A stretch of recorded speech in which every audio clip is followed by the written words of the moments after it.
Next topic is किसान विकास पत्र। हम लोग पढ़ रहे हैं पोस्टेज, जो हमारा पोस्ट डिपार्टमेंट होता है इंडिया का या किसी कंट्री का, उसने हम लोगों को फैसिलिटीज दी हैं सेविंग स्कीम्स के अंडर। तो नेक्स्ट जो आज हम पढ़ रहे हैं उसको है वो किसान विकास पत्र। तो किसान विकास पत्र is such a saving scheme of government of India. Government of India के द्वारा ये ऐसी सेविंग स्कीम शुरू की गई है as doubles the amount invested in the period of 8 years and 7 months। मतलब 8 साल 7 महीने के बाद इस चीज का जो अमाउंट है, अगर कोई व्यक्ति किसान विकास पत्र खरीदता है, इसका अमाउंट जो वो डबल हो जाता है। This scheme has been started by the director of small savings of government of India. ये जो स्कीम है वो डायरेक्टरेट ऑफ स्मॉल सेविंग के द्वारा शुरू की गई है और जो कि इसके अंदर आता है गवर्नमेंट ऑफ इंडिया के अंडर। The main objective of the scheme is to help the farmers. इस जो स्कीम है, सेविंग स्कीम है, इसका मेन ऑब्जेक्टिव क्या उद्देश्य क्या है? हेल्प द फार्मर्स, किसानों की मदद करना। हियर द वर्ड किसान इन द किसान विकास पत्र डज नॉट इम्प्लाई, वो है कि किसान विकास पत्र में जो किसान वर्ड है, शब्द है, वो डज नॉट इम्प्लाई, क्या इम्प्लाई करता है? That only the farmers can invest in KVPs. कि किसान विकास पत्र में जो किसान वर्ड है वो ये नहीं आपको बताता है, शो नहीं करता है कि इसमें सिर्फ किसान ही, जो फार्मर्स ही जो वो इन्वेस्ट कर सकते हैं, बट लेकिन इट इम्प्लाइज, क्या शो कर रहा है? That the government will spend the money collected through this scheme, कि बोल रहा है कि जो गवर्नमेंट है इस स्कीम के अकॉर्डिंगली के द्वारा जो भी पैसा वो कलेक्ट करती है, मनी कलेक्ट करती है, on the welfare of farmers, तो वो किसके ऊपर लगाएगी? फार्मर्स के कल्याण के ऊपर, वेलफेयर के ऊपर ही उस मनी को जो वो इन्वेस्ट करेगी या स्पेंड करेगी। विद इफेक्ट फ्रॉम 1/12/2011 किसान विकास पत्र हैज बीन डिस्काउंटेड। मतलब कि आज की डेट में ये नहीं है, लेकिन फिर भी गवर्नमेंट की ये स्कीम थी। फीचर्स ऑफ किसान विकास पत्र स्कीम, इसके फीचर्स क्या क्या है? फर्स्ट ऑफ ऑल अवेलेबिलिटी, उपलब्धता, ठीक है। The KVP are issued by the Directorate of Small Savings of the Government of India। ये जो किसान विकास पत्र है वो small saving of the government of India के द्वारा इशू किए जाते हैं। They are available at most all the post offices। ये सारे ही पोस्ट ऑफिस में ये मिल सकते हैं, अवेलेबल होते हैं। नेक्स्ट है इसकी एलिजिबिलिटी। एलिजिबिलिटी में क्या है? Any adult citizen of India, कोई भी जो adult means above 18 years India में रहने वाला, कैन इन्वेस्ट इन केवीपीज। वो अडल्ट जो है वो इन केवीपीज में इन्वेस्ट कर सकता है। An adult can also invest in them on behalf of the minor. तो वो अडल्ट जो है किसी माइनर के बिहाफ के ऊपर भी अपना पैसा जो वो इन्वेस्ट कर सकता है KVP. A trust can invest in them, एक ट्रस्ट के साथ ही इन्वेस्ट करना चाहिए। Investment in KVPs can be done by the joint name also. जो केवीपी में इन्वेस्टमेंट है वो जॉइंट नेम्स के अकॉर्डिंगली भी इन्वेस्ट उसमें किया जा सकता है, but no business units can make any investment in them। लेकिन कोई भी बिजनेस यूनिट जो है इसमें इन्वेस्ट नहीं करती है। Similarly, the NRIs and HUF cannot avail themselves for this saving scheme। तो NRI जो है वो भी इस सेविंग स्कीम का फायदा नहीं उठा सकते। नेक्स्ट फीचर है इसका मैच्योरिटी डेट, मैच्योरिटी पीरियड, ठीक है। Maturity period and amount.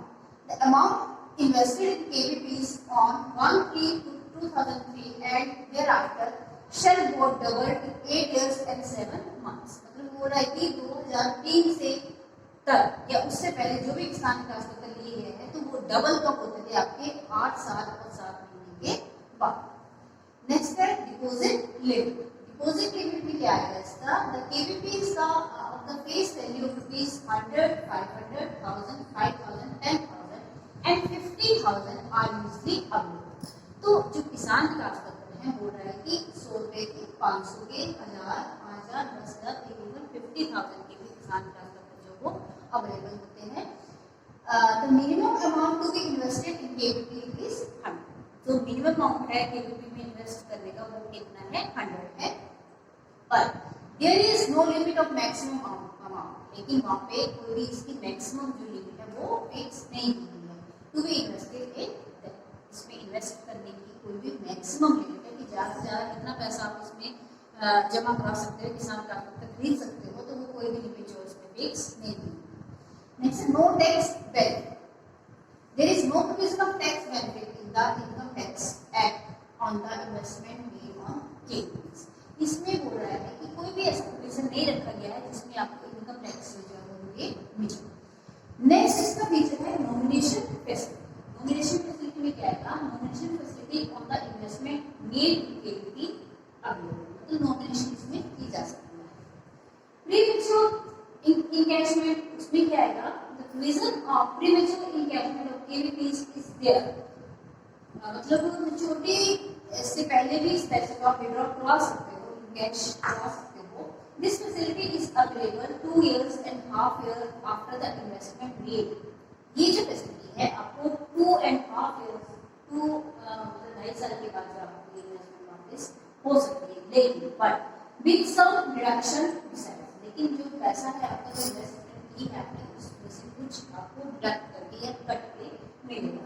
In the case of death the holder KVP, ये कब होता है, जब जो आपका केवीपी होल्डर है उसकी डेथ हो जाए, और by order of court also premature encashment can be done. और अगर कोई ऐसा केस आ जाता है जिसमें जो आपका कोर्ट ही कुछ ऑर्डर करते तो उसके द्वारा भी ऑर्डर के द्वारा भी जो है आपकी प्रीमेच्योर इनकैशमेंट जो है आपको हो सकती है। एडवांटेजेस ऑफ किसान विकास पत्र स्कीम, इसकी एडवांटेजेस क्या क्या हैं? The main advantages of this scheme are the following: development of agriculture.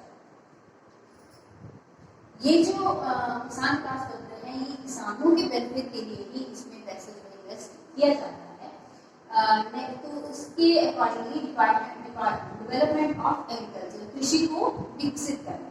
The amount obtained from the किसान विकास पत्र is used by the government for providing several facilities।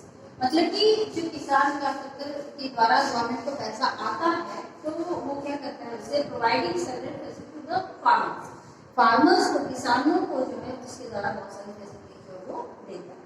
Doing so help in the development of agriculture, क्यों? क्योंकि इससे क्या होता है, agriculture department के द्वारा किसानों को जो है वो आर्थिक सहायता दी जाती है, उससे विकास किया जाता है। नेक्स्ट, सेफ इन्वेस्टमेंट, इस तरह की इन्वेस्टमेंट में क्या होता है, सेफ्टी होती है, ठीक है। Since the KVP are issued by the government, the amount invested in the them remain fully safe. इसमें क्या चल रहा है कि किसान विकास पत्र में आप जो भी अमाउंट इन्वेस्ट करेंगे वो आपको एक सेफ जोन में रखेगा, ठीक है। नेक्स्ट, इनकरेज टू सेव, आपको एक इंकरेजमेंट मिलती है किस चीज के लिए, सेविंग के लिए, बचत के लिए। The income obtained from the investment made in KVPs is quite enough. Therefore, people get attracted towards this saving scheme. क्योंकि सेविंग जो है आपकी वो एक सेफ भी है, ठीक है, तो उस तरीके से जो है आपको एक अट्रैक्शन होती है कि आप जो पैसा है वो किसान विकास पत्र में इन्वेस्ट करें। नेक्स्ट हमारी सेविंग स्कीम में आता है public provident fund, PPF। The PPF is such as saving scheme of the government। एक गवर्नमेंट की ऐसी सेविंग स्कीम है in the which anybody of government, non-government and others, ठीक है, कोई भी इंस्टीट्यूशंस या गवर्नमेंट हो या नॉन गवर्नमेंट हो, उसके जो एम्प्लॉइज हैं वो इस स्कीम का फायदा जो वो इसमें इन्वेस्ट कर सकते हैं। The main objective of this scheme is to provide old age income security। जो मेन ऑब्जेक्टिव है इस स्कीम का वो ओल्ड एज, मतलब कि आप अगर ओल्ड एज की तरफ जा रहे हैं तो आपको एक इनकम की सिक्योरिटी टाइप को ये जो स्कीम है वो देती है। By depositing a definite amount in PPF up to 15 years और ईयरली बेसिस, मतलब कि बोल रहा है कि अगर आप PPF में 15 सालों तक या ईयरली बेसिस में आप पैसा डिपॉजिट करवाते हैं तो इसकी लिमिट इसने बताई है, मिनिमम लिमिट इसकी 500 और मैक्सिमम लिमिट इसकी 1,50,000। A sufficient income can be earned। तो बोल रहा है कि अगर आप एक पीपीएफ में एक 15 सालों में या ईयरली बेसिस पे अगर आप पैसा इन्वेस्ट कर रहे हैं, डिपॉजिट करवा रहे हैं, तो sufficient income can be earn. तो एक जो आपको इनकम है सफिशिएंट है, आप उसमें से अर्न कर सकते हैं।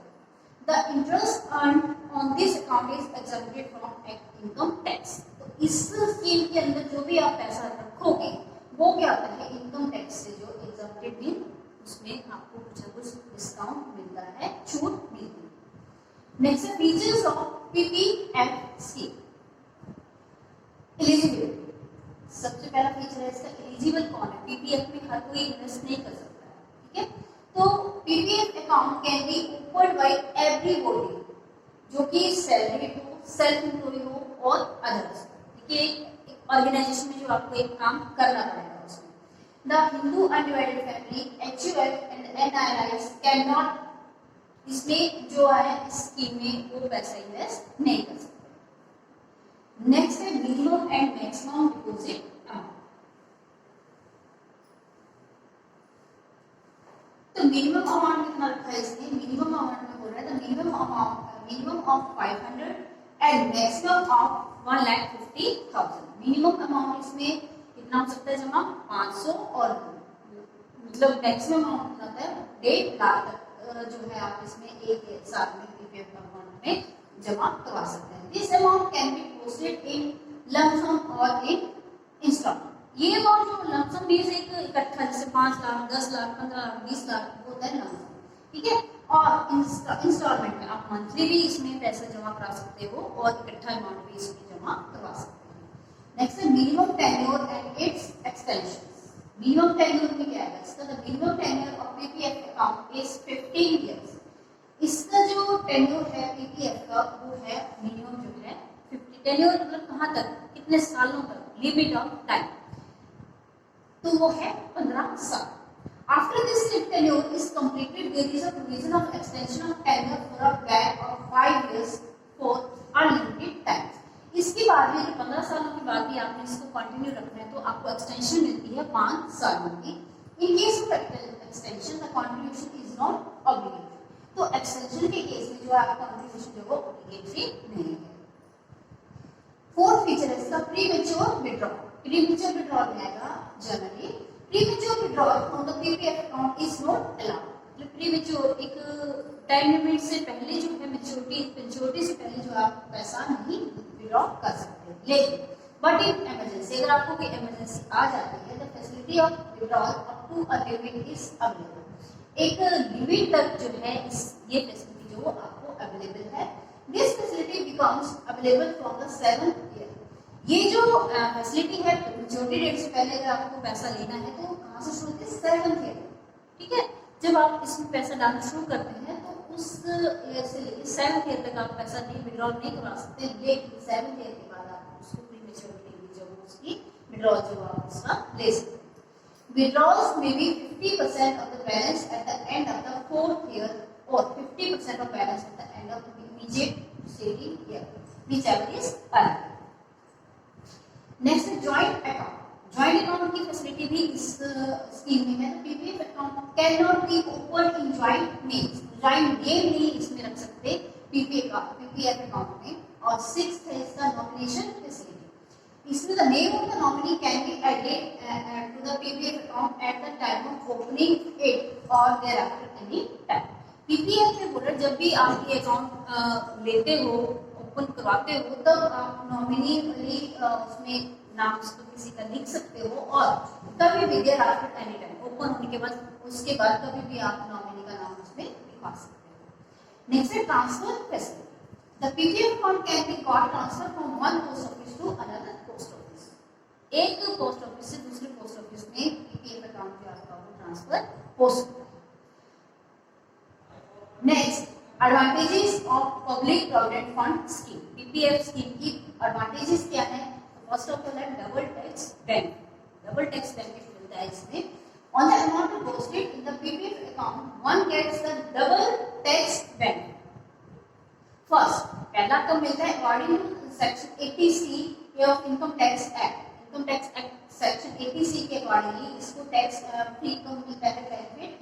Tax benefit is available on the amount deposited in this जब आप उस अकाउंट में पैसा जमा कराते हैं तभी आपको income tax act section 80C के अकॉर्डिंगली एग्जाम्पशन मिलती है। सेकेंडली इंटरेस्ट अर्न, उसके ऊपर जो इंटरेस्ट लगता है, ठीक है, interest earn on this account is absolutely exempted from income tax. जो इसका इंटरेस्ट बनता है वो भी आपका इनकम टैक्स से वो एग्जेम्प्टेड है, उसमें भी आपको कुछ न कुछ उसमें से छूट मिलती है। तो इस तरह से इसका जो है डबल टैक्स बेनिफिट बन जाता है।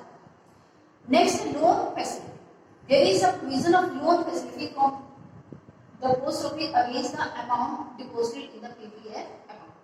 तो बोल रहा है कि एक पोस्ट ऑफिस से आप लोन भी ले सकते हैं इस पीपीएफ अमाउंट के against. This facility is available from the 3rd year to the 5th year. ये जो फैसिलिटी है आपको तीसरे से 5वें साल में मिलना शुरू होती है। The rate of interest on the loan obtained is 2% more than the interest rate available on the PPF account. ठीक है, इसमें जो है रेट ऑफ इंटरेस्ट जो होता है 2% ज्यादा लगता है। किससे? रेट ऑफ पीपीएफ अकाउंट में जो आपको इंटरेस्ट मिल रहा है, लेकिन लोन के ऊपर उसको 2% आपको ज्यादा देना पड़ता है। This rate of interest came into force with effect from 1/12/2011। Next scheme है आपकी monthly income scheme, MIS। In this scheme, the Department of Post, anybody can deposit a fixed amount in the MIS account। कोई भी व्यक्ति जो है fixed amount जो है इस स्कीम के अंदर रख सकता है and can get interest every month up to the end of the period of the principal amount on maturity। जब तक प्रिंसिपल अमाउंट का वो मतलब मेच्योरिटी डेट नहीं होती तब तक आप उसको रेट ऑफ इंटरेस्ट जो आपको मंथली एवरी मंथ, मतलब हर महीने आपको रेट ऑफ इंटरेस्ट जो वो मिलेगा, इंटरेस्ट का कुछ ना कुछ अमाउंट आपको वापस मिलेगा। This scheme is most beneficial for the retired people. जो लोग रिटायर होते हैं उनके लिए ये जो स्कीम है वो ज्यादा बेनिफिशियल होती है। And for those people who can get invest a lot of money, और वो व्यक्ति जिनके पास बहुत सारा पैसा होता है वो भी इस स्कीम में पैसे जो इन्वेस्ट कर सकते हैं। क्यों? क्योंकि by investing money in this scheme these people can continuously get monthly income. अगर इस इनकम में, इस स्कीम में लोग पैसा इन्वेस्ट कर रहे हैं तो उनको क्या है, एक हर महीने जो है कुछ ना कुछ इनकम सोर्स उसका बन जाता है। This scheme does not let particularly the retired people feel the absence of salary. तो मतलब एक तरह के एडवांटेजेस है जो रिटायर्ड पर्सन्स होते हैं, पीपल होते हैं, उनको उस एब्सेंस ऑफ सैलरी, उसको एक ऐसी फीलिंग नहीं आती कि वो उनको सैलरी नहीं मिल रही है। तो रेट ऑफ इंटरेस्ट जो उनको मिलता है वो उसको उस चीज को कवर अप कर देता है। नेक्स्ट है इसके features of monthly income scheme. इसके फीचर्स क्या क्या हैं? The main feature of this scheme are the following. Number 1 है amount to be invested. Amount कितना इसमें इन्वेस्ट कर सकते हैं? The limit of minimum and maximum amount to be deposited in the single and joint account of this scheme is given below. तो minimum जो limit है इसकी सिंगल अकाउंट में वो है 6000, तो जॉइंट अकाउंट में भी है 6। मैक्सिमम लिमिट कितनी सिंगल अकाउंट में है आपकी 4,50,000 और जॉइंट अकाउंट में आपकी 9 लाख। नेक्स्ट है मैच्योरिटी पीरियड। मैच्योर कब होता है, मतलब तो maturity period of this account is 5 years. इसका जो मैच्योरिटी पीरियड है वो 5 इयर्स है। If today the amount is deposited in this account, अगर आप आज की डेट में इस अकाउंट में पैसे जमा कराते हैं तो one should get every month interest on it up to 5 years. तो कोई भी व्यक्ति जो है 5 सालों तक उसका मंथली जो इंटरेस्ट है वो ले सकता है and the principal amount at the end of 5 years. जो उसका बेसिक मूल जो है वो कब मिलेगा उसको? End of 5th year. Next rate of interest and bonus. इसमें बोनस भी मिलता है। The per annum rate of interest paid on the MIS account by the Department of Post 8.40%। तो इसमें रेट ऑफ इंटरेस्ट क्या मिलता है उसको? 8.40%। ठीक है, इसके जो फीचर्स है वो हम नेक्स्ट वीडियो में डिस्कस करेंगे। इसके बाकी भी फीचर्स हैं तो नेक्स्ट वीडियो में उसको डिस्कस करेंगे।